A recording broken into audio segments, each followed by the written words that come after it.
güzel evlene. Oy başladım alemizde iki güzel evlene.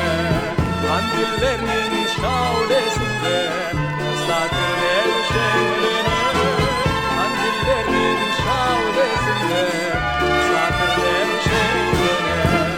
Kimde görmez yüzü güler, eli çeder bu erni.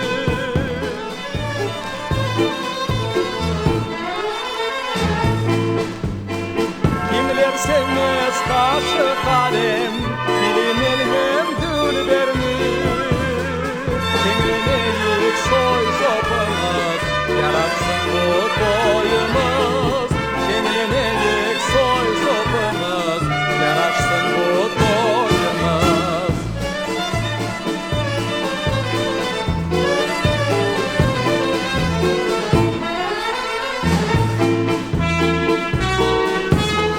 Aydan yigit araştırdın böyle kokulu günü.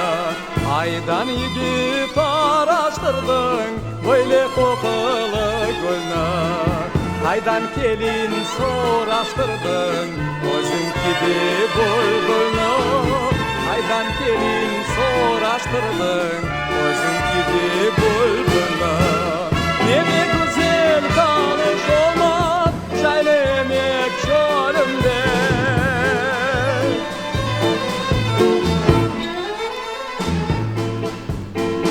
Ne de güzel gül koklamak nazlı yanım elinden.